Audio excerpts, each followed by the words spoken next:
The Crimean Peninsula has long been a land of dualities. To the casual traveler, it is a place of sun-drenched vineyards, jagged limestone cliffs, and the azure waters of the Black Sea. But beneath this postcard-perfect exterior lies a subterranean world forged in the fires of the Cold War, a landscape of shadows, secrets, and concrete. Deep within the heart of the Crimean Mountains, near the village of Morozovka, stands a structure that, for decades, officially never existed. It had no address, no postal code, and no place on any public Soviet map.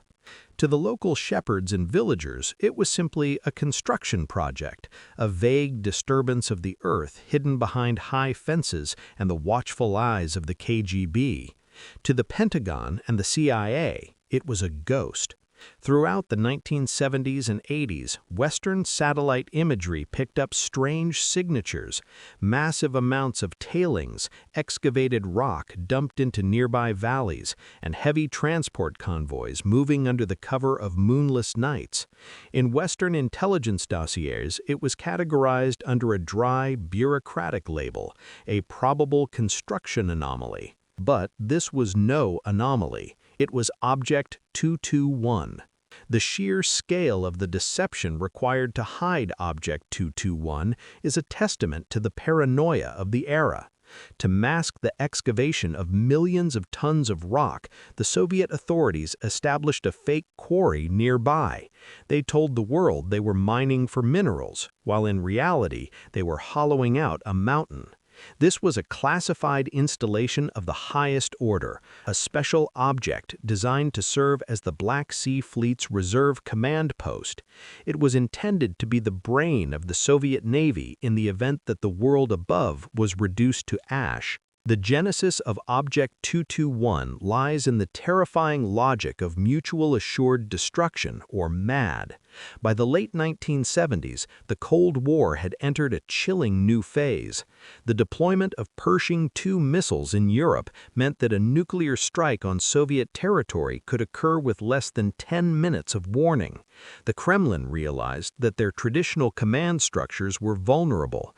If the hotline went dead and the central hubs in Moscow were vaporized, the Soviet Union needed a way to strike back from the grave. Object 221 was the answer. It was engineered not just to endure a nuclear exchange, but to thrive in the aftermath. It was a masterpiece of Soviet military engineering, carved into the solid flint-like rock of Mount Mission. The facility was designed to withstand a direct hit from a multi-megaton nuclear warhead.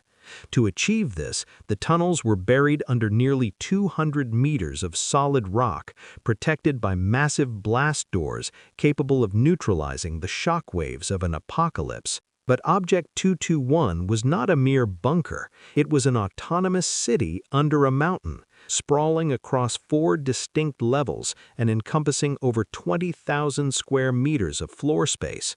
It was designed to house upwards of 3,000 personnel, officers, technicians, and support staff who would live, work, and command the remnants of the Soviet fleet from the safety of the deep.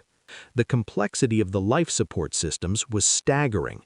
The facility featured independent water supply, deep artesian wells drilled directly through the mountain floor, atmospheric scrubbers, advanced filtration systems designed to remove radioactive fallout and chemical agents from the intake air, redundant power, massive diesel generators housed in sound-dampened chambers capable of running for months without refueling, communications array, a forest of antennas hidden on the mountain peaks, connected to the bunker by shielded cables designed to broadcast orders to nuclear submarines lurking in the depths of the world's oceans. Walking through the primary arterial tunnels today, the cinematic scale of the ambition is haunting. The tunnels are wide enough for 2 trucks to pass each other, their walls lined with the remains of specialized anti-corrosive coatings. It was a cathedral of the Cold War, built for a conflict that everyone feared, but no one truly planned to survive. By the late 1980s, Object 221 was nearly 90% complete.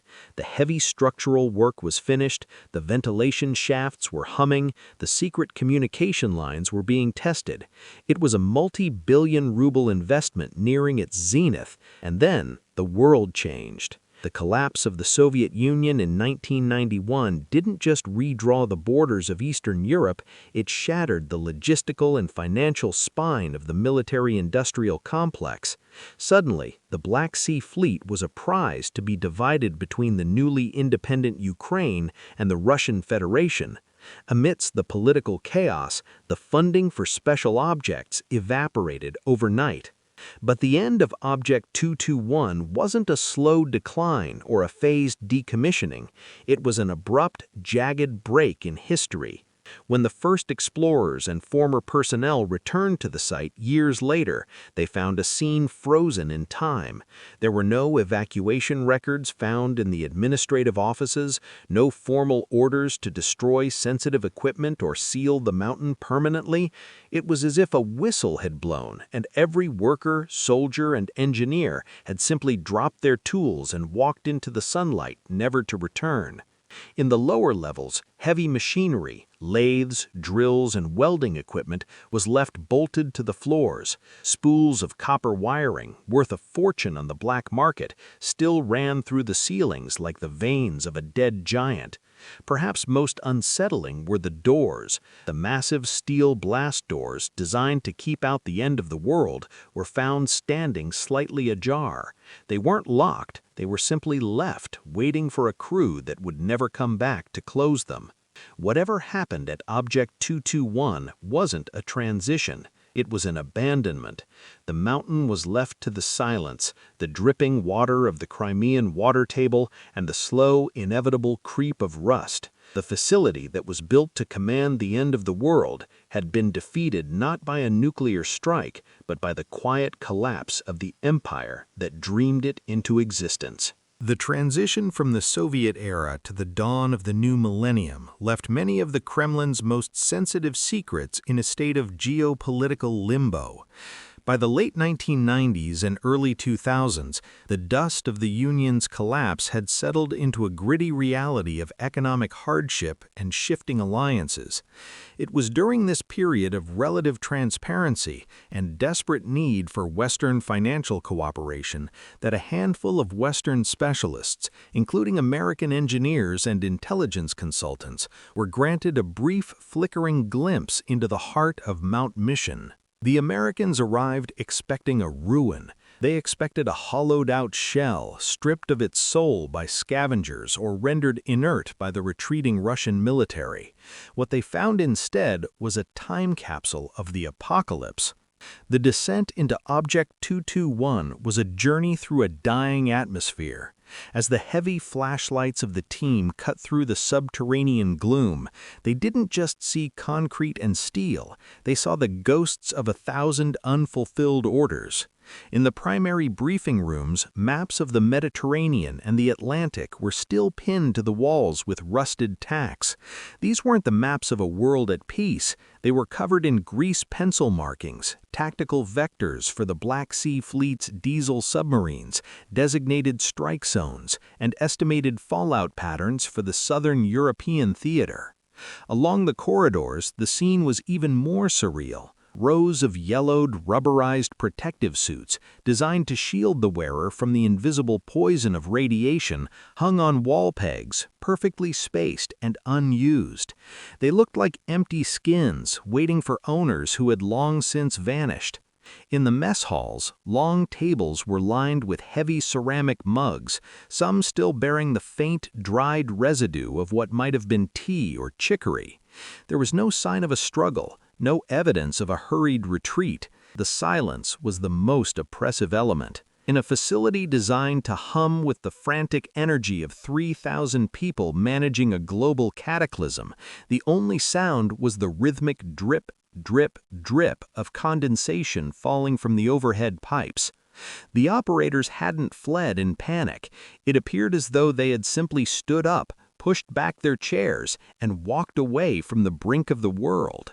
It was a scene of domesticity interrupted by history, frozen at the very moment the Cold War's heart stopped beating. Standard Soviet military doctrine was ruthless regarding abandonment.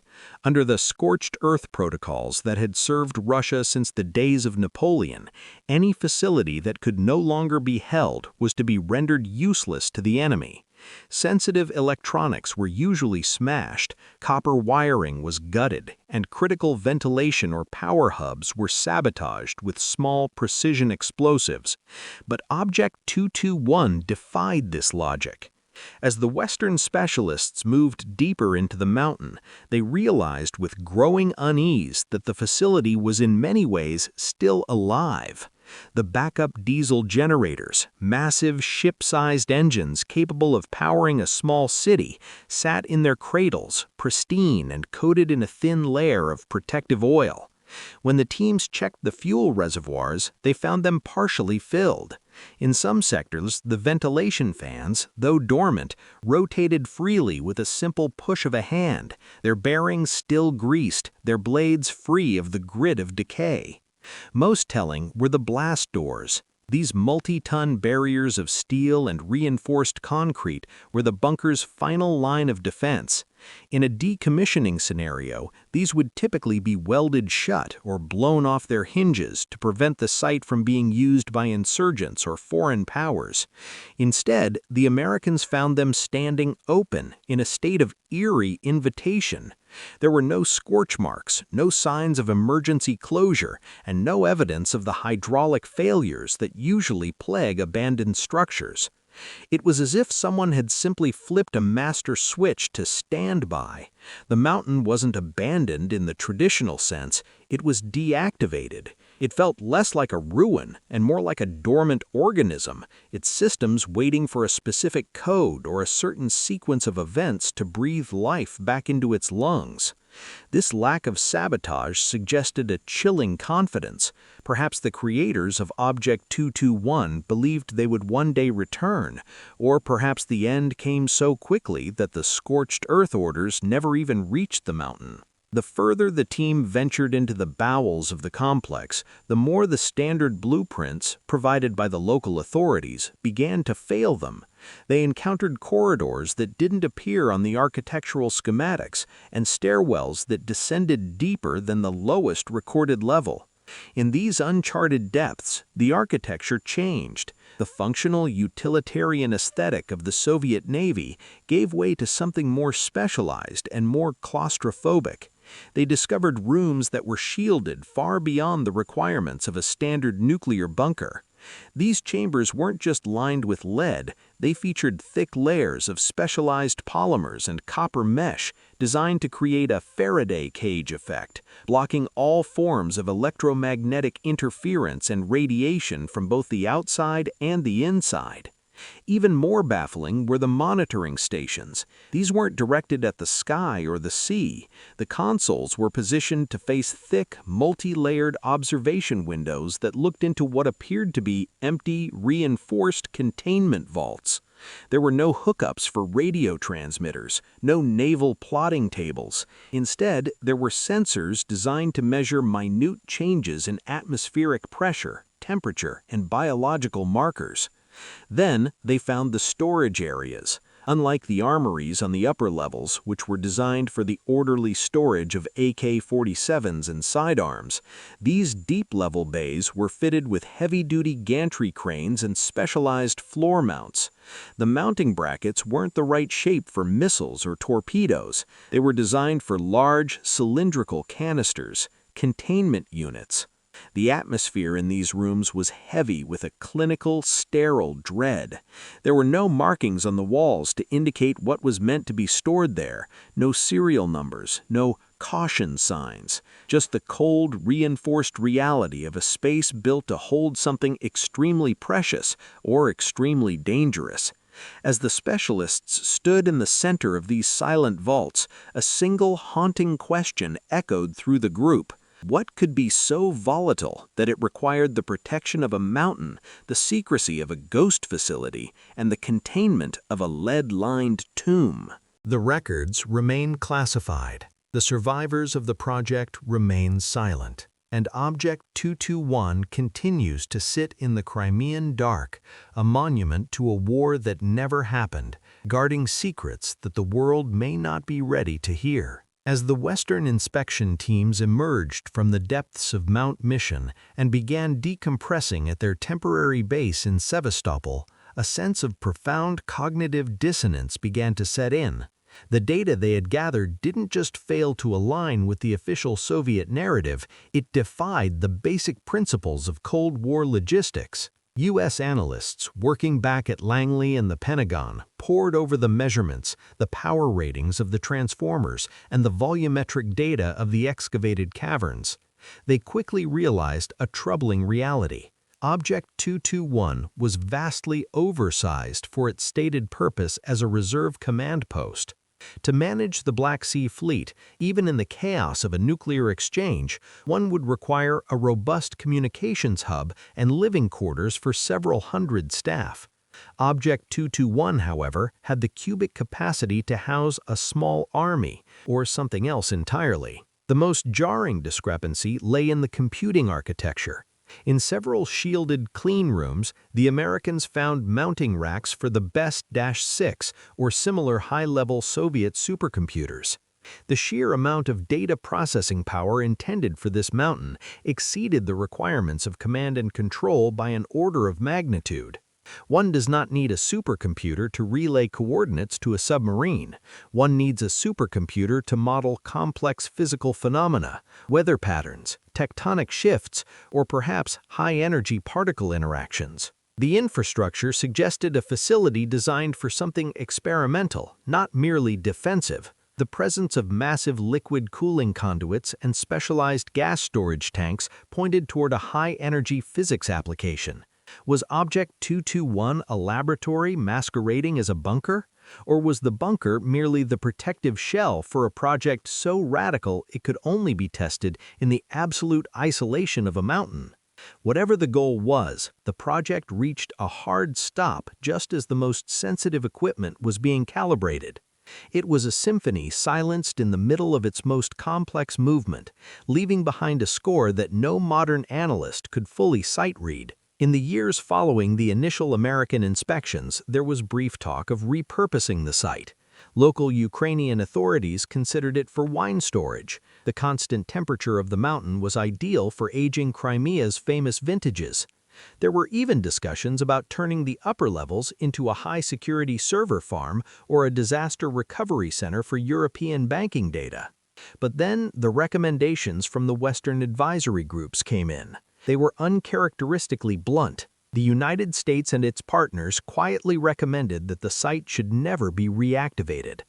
They didn't suggest it be dismantled for scrap, nor did they suggest it be converted for civilian use. The recommendation was simple and final: seal it. Internal reports from that era, some of which have been partially declassified or leaked through back channels, cited unstructural certainty and unknown long-term risks. This was language rarely used in military documentation, which usually deals in the concrete, radiation levels, structural integrity, or hazardous materials.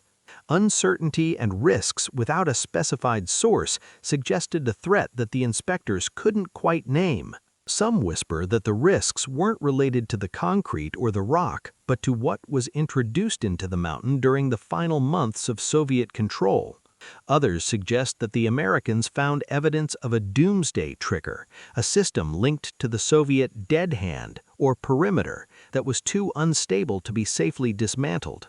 Regardless of the reason, the gates remained open just long enough for the equipment to be inventoried before the world turned its back on Object 221.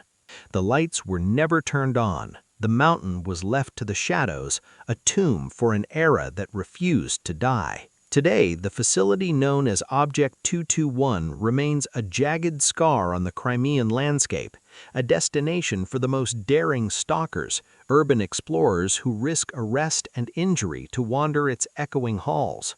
Even now, decades after the last Soviet soldier saluted at its gate, no official explanation has ever been released regarding its ultimate purpose.